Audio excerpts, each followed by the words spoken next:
A certain man had the good fortune to possess a goose that laid him a golden egg every day, but dissatisfied with so slow an income and thinking to seize the whole treasure at once, he killed the goose and, cutting her open, found her just what any other goose would be. Much once more and loses all. The Town Mouse and the Country Mouse. A country mouse invited a town mouse, an intimate friend, to pay him a visit and partake of his country fare. As they were on the bare ploughed lands, eating their wheat stalks and roots pulled up from the hedgerow, the town mouse said to his friend, "You live here the life of the ants, while in my house is the horn of plenty. I am surrounded with every luxury, and if you will come with me, as I much wish you would, you shall have an ample share of my dainties." The country mouse was easily persuaded and returned to town with his friend. On his arrival, the town mouse placed before him bread, barley, beans, dried figs, honey, raisins, and last of all, brought a dainty piece of cheese from the basket. The country mouse, being much delighted at the sight of such good cheer, expressed his satisfaction in warm terms, and lamented his own hard fate. Just as they were beginning to eat, someone opened the door, and they both ran off squeaking as fast as they could to a hole so narrow that two could only find room in it by squeezing.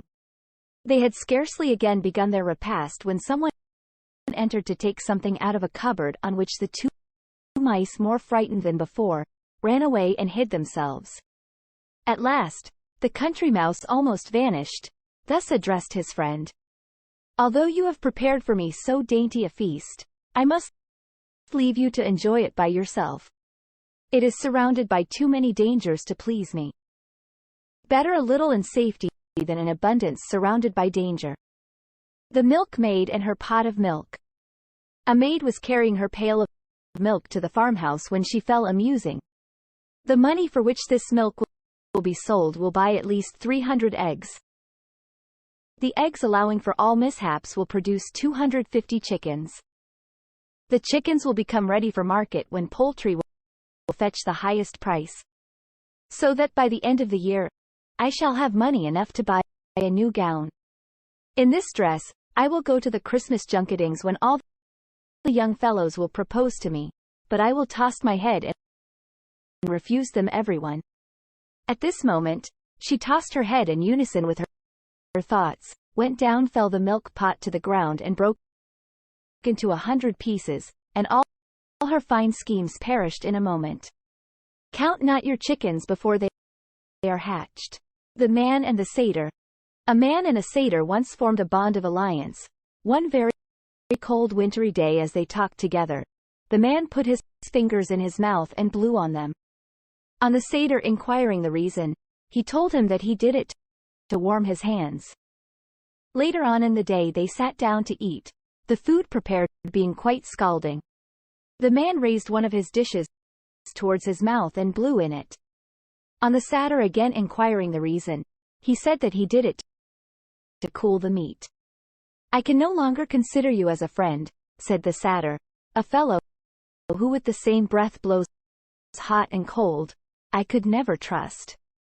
A man who talks for both sides is not to be trusted by either." The Mice in Council. The mice summoned a council to decide how they might best devise means for obtaining notice of the approach of that great enemy, the cat. Among the many plans devised, the one that found most favor was the proposal to tie a bell to the neck of the cat, that the mice, being warned by the sound of the tinkling, might run away and hide themselves in their holes at his approach. But when the mice further debated who among them should thus bell the cat, there was no one found to do it. Let those who propose be willing to perform. The Fighting Cocks and the Eagle. Two gamecocks were fiercely fighting for the mystery of the farmyard. One at last put the other to flight. The vanquished cock skulked away and hid himself in a quiet corner. The conqueror, flying up to a high wall, flapped his wings and crowed exultingly with all his might. An eagle sailing through the air pounced upon him and carried him off in his talons. The banker's cock immediately came out of his corner and ruled henceforth with undisputed mastery. Pride goes before destruction. The Lion and the Mouse. A lion was awakened from sleep by a mouse running over his face. Rising up in anger, he caught him and was about to kill him when the mouse piteously entreated, saying, "If you would only spare my life, I would be sure to repay your kindness." The lion laughed and let him go. It happened shortly after that the lion was caught by some hunters who bound him by strong ropes to the ground. The mouse, recognizing his roar, came up and gnawed the rope with his teeth, and setting him free, exclaimed, "You ridicule the idea of my ever being able to help you, not expecting to see from me any repayment for your favor. But now you know that it is possible for even a mouse to confirm benefits on a line. No one is too weak to do good." The Crow and the Pitcher. A crow perishing with thirst saw a pitcher and, hoping to find water, flew to it with great delight. When he reached it, he discovered to his grief that it contained so little water that he could not possibly get at it. He tried everything he could think of to reach the water, but all his efforts were in vain. At last, he collected as many stones as he could carry, and dropped them one by one with his beak into the pitcher until he brought the water within his reach, and thus saved his life. Necessity is the mother of invention. The Fox and the Crow. A crow, having stolen a bit of meat, perched in a tree and held it in her beak. A fox, seeing her, longed to possess himself of the meat, and by a wily stratagem succeeded. "How handsome is the crow!" he exclaimed, in the beauty of her shape and in the fairness of her complexion. Oh, if her voice were only equal to her beauty, she would deservedly be considered the queen of birds. This he said deceitfully, having greater admiration for the meat than for the crow. But the crow, all her vanity aroused by the cunning flattery and anxious to refute the reflection cast upon her voice, set up a loud call and dropped the meat. The fox quickly picked it up and thus addressed the crow. "My good crow, your voice is right enough, but your wit is wanting. He who listens to flattery is not wise, for it has no good purpose." The Shepherd's Boy and Wolf. A shepherd boy who watched a flock of sheep near a village brought out the villagers 3 or 4 times by crying, "Wolf, wolf," and when his neighbors came to help him, laughed at them for their pains. The wolf, however, did truly come at last. The shepherd boy, now really alarmed, shouted in an agony of terror, "Pray do come and help me. The wolf is killing the sheep." But no one paid any heed to his cries. There is no believing a liar even when he speaks the truth. The Fox and the Grapes. A famished fox saw some clusters of ripe black grapes hanging from a trellised vine. She resorted to all her tricks to get at them, but wearied herself in vain, for she could not reach them at last. She turned away, beguiling herself of her disappointment and saying, "The grapes were sour and not ripe as I thought." Revile not things beyond your reach. The Ants and the Grasshopper. The ants were employing a fine winter's day in drying grain collected in the summertime. A grasshopper, perishing with famine, passed by, and earnestly begged for a little food. The ants inquired of him, "Why do you not treasure up food during the summer?" He replied, "I had not leisure. I passed the days in singing." Then they said, "If you were foolish enough to sing all the summer, you must dance supperless to bed in the winter." Idleness springs want. The Fox and the Stork. The fox invited the stork to dinner and provided nothing but a soup in a wide shallow dish. This he could lap up with ease, but the stork, who could but just dip in the point of his bill, was not a bit better. A few days after, he returned the compliment and invited the fox, but suffered nothing to be brought to the table but some minced meat in a glass jar, the neck of which was so deep and so narrow that though the start with his long bill could eat very well, all that the fox could do was to lick the brims. Reynard was heartily vexed, but owned that he had been used as he deserved. Those who practice cunning must expect to suffer by it. The wolf turned shepherd. A wolf, finding that the sheep were so afraid of him that he could not get near them, disguised himself with the dress of a shepherd, and thus attired approached the flock.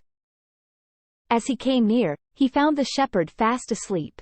As the sheep did not run away, he resolved to imitate the voice of the shepherd. In trying to do so, he only howled and awoke the shepherd. As he could not run away, he was soon killed. Those who attempt to act in disguise are apt to overdo it. The stag at the pool. A stag saw his shadow reflected in the water and greatly admired the size of his horns, but felt angry with himself for having such weak feet. While he was thus contemplating himself, a lion appeared at the pool. The stag, he took himself to flight and kept himself with ease at a safe distance from the lion until he entered a wood and became entangled with his horns. The lion quickly came up with him and caught him. When too late, he thus approached himself. Woe was me! How have I deceived myself? These feet which would have saved me I despised, and I gloried in these antlers which have proved my destruction. What is most truly valuable is often underrated. The fox and the mask. A fox entered the house of an actor and, rummaging through all his properties, came upon a mask, an admirable imitation of a human head. He placed his paws on it and said, "What a beautiful head!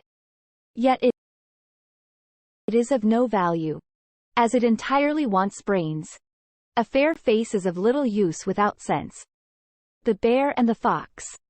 Abel posted very much of his philanthropy, saying that of all the animals he was the most tender in his regard for man, for he had such respect for him that he would not even touch his dead body. A fox, hearing these words, said with a smile to the bear, "Oh, that you would eat the dead and not the living? We should not wait till a person is dead to give him our respect." The wolf and the lamb. A wolf, meeting with a lamb, astray from the fold, resolved not to lay violent hands on him, but to find some plea which should justify to the lamb himself his right to eat him. He then addressed him, "Sir, last year, you grossly insulted me." "Indeed," pleaded the lamb in a mournful tone of voice, "I was not then born." "Then," said the wolf, "you feed in my pasture." "No good, sir," replied the lamb. "I have not yet tasted grass." "Again," said the wolf, "you drink at my well." "No," explained the lamb, "I never yet drank water. For as yet, my mother's milk is both food and drink to me." On which the wolf seized him and ate him up, saying, "Well, I won't remain powerless even though you refute every one of my imputations.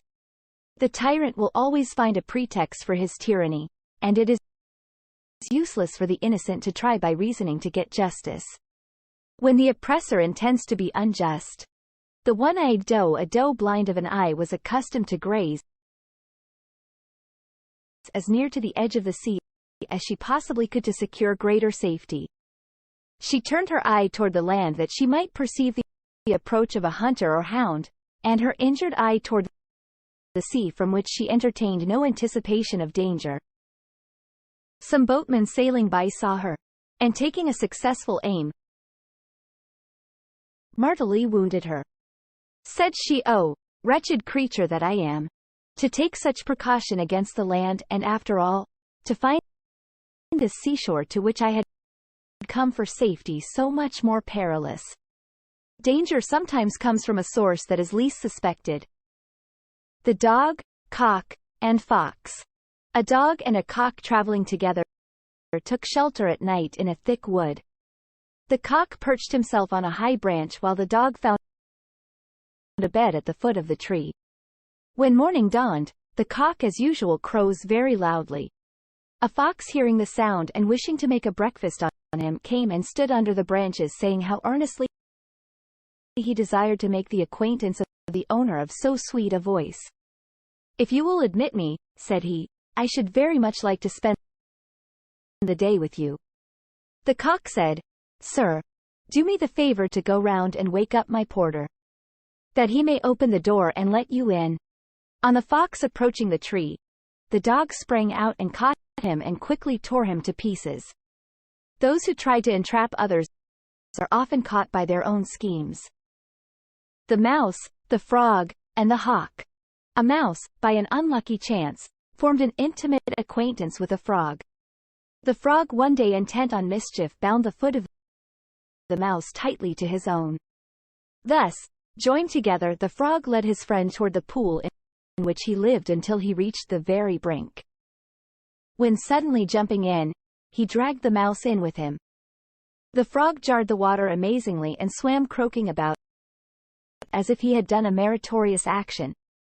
The unhappy mouse was soon suffocated with the water, and his dead body floated about on the surface tied to the foot of the frog. A hawk observed it, and pouncing upon it carried it up aloft. The frog, being still fastened to the leg of the mouse, was also carried off a prisoner and was eaten by the hawk. Harn hatch, harm, catch, the dog and the oyster. A dog used to eating eggs saw an oyster, and opening his mouth to its widest extent, swallowed it down with the utmost relish, supposing it to be an egg. Soon afterwards, suffering great pain in his stomach, he said, I deserve all this torment for my folly in thinking that everything round must be an egg. Who acts in haste repents at leisure. The wolf and the shepherds. A wolf passing by saw some shepherds in a hut eating for their dinner a hunch of mutton. Approaching them, he said, What a clamor you would raise if I were to do as you are doing. Men are too apt to condemn in others the very things they practice themselves. The hurrahs and the frogs. The hurrahs, oppressed with a sense of their own exceeding timidity and weary of the perpetual alarm to which they were exposed, with one accord determined to put an end to themselves and their troubles by jumping from a lofty precipice into a deep lake below. As they scampered off in a very numerous body to carry out their resolve, the frogs, lying on the banks of the lake, heard the noise of their feet, and rushed helter-skelter to the deep water for safety. On seeing the rapid disappearance of the frogs, one of the hares cried out to his companions, Stay, my friends, do not do as you intended, for you now see that other creatures who yet live are more timorous than ourselves. We are encouraged by seeing others that are worse off than ourselves. The lion and the boar. On a summer day when the great heat induced a general thirst, a lion and a boar came at the same moment to a small well to drink.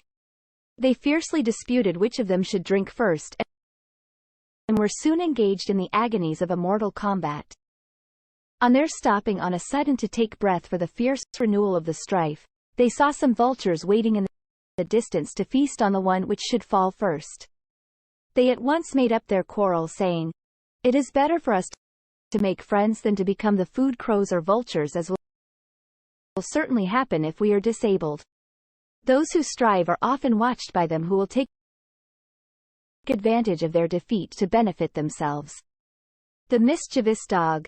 A dog used to run up quietly to the heels of those he met and to bite them without notice.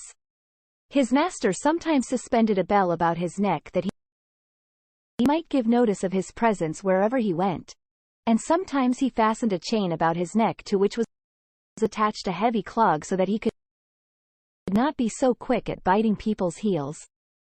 The dog grew proud of his bell and clog and went with them all over the marketplace. An old hound said to him, Why do you make such an exhibition of yourself? That bell and clog that you carry are not, believe me, orders of merit, but on the contrary, marks of disgrace. A public notice to all men to avoid you as an ill-mannered dog. Those who achieve notoriety often mistaken for fame. The quack frog. A frog once made proclamation to all the beasts that he was a learned physician and able to heal all diseases. A fox asked him, How can you pretend to prescribe for others, and you are unable to heal your own lame gait and wrinkled skin? Those who pretend that they can mend others should first mend themselves, and then they will be more readily believed. The ass, the fox, and the lion. The ass, and the fox, having entered into a partnership together, went out into the forest to hunt. They had not proceeded far when they met a lion. The fox approached the lion and promised to contrive for him the capture of the ass, if he would pledge his word that his own life should be spared. On his assuring him that he would not injure him, the fox led the ass to a deep pit and contrived that he would fall into it. The lion, seeing that the ass was secured, immediately clutched the fox and then attacked the ass at his leisure. Traitors must expect treachery. The wolf and the sheep. A wolf, being sick and maimed, called to a sheep who was passing and asked him to fetch some water from the stream. "For," he said, "if you will bring me drink, I will find means to provide myself with meat." "Yes," said the sheep. "If I should bring you draught, you would doubtless make me provide the meat also." Hippocratic speeches are easily seen through. The cock and the jewel. A cock, scratching for food for himself in his hands, found a precious stone, on which he said, "If thy owner had found thee, and not I, he would have taken thee up, and have set thee in the first estate, but I have found thee for no purpose. I would rather have one barley corn than all the jewels in the world." The raven and the swan. A raven saw a swan and desired to secure for himself a like beauty of plumage. Supposing that his splendid white color arose from his washing in the water in which he swam, the raven left the altar in the neighborhood of which he picked up his living and took up his abode in the lakes and pools. But cleansing his feathers as often as he would, he could not change their color, while through want of food he perished. Change of habit cannot alter nature. The lioness. A controversy prevailed among the beasts of the field, as to which of the animals deserve the most credit for producing the greatest number of whelps at a birth. They rushed clamorously into the presence of the lioness and demanded of her the settlement of the dispute. "And you," they said, "how many sons have you at a birth?" The lion has laughed at them and said, "Why? I have only one, but that one is altogether a thoroughbred lion. The value is in the worth, not in the number." End of section 1. All right.